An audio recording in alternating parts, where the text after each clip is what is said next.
Hey everyone, today I'm going to teach you how to duplicate automation workflows in Monday.com. Let's jump right into it. First, open your web browser and head over to Monday.com.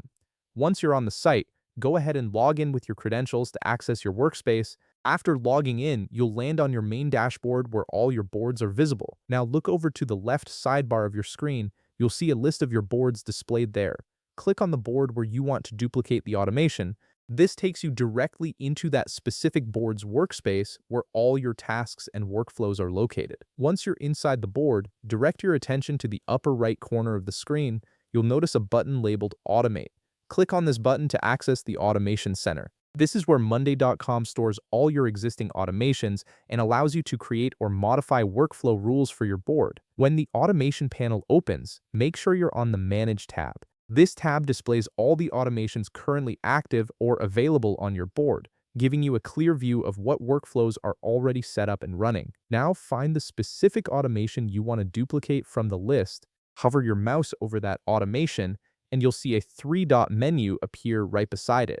Click on those three dots to open more options, then select Duplicate from the drop-down menu that appears. This creates a copy of the entire automation workflow, saving you the time of building it from scratch. After duplicating, the new automation will appear, but it might still reference settings or fields from the original board. You'll need to edit any board-specific fields to make sure the duplicated automation works correctly in its new context.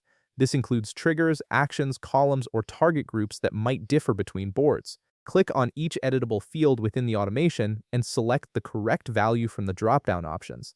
This ensures the automation fires under the right conditions and performs the intended actions.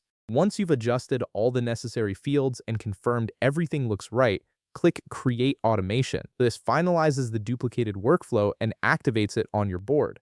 The automation is now live and will start running based on the triggers and conditions you've set, and that's it. You've successfully duplicated an automation workflow in Monday.com, making it easy to reuse proven workflows across different boards without starting over each time. If this video helped you out, be sure to leave a like, subscribe, and I'll see you in the next one.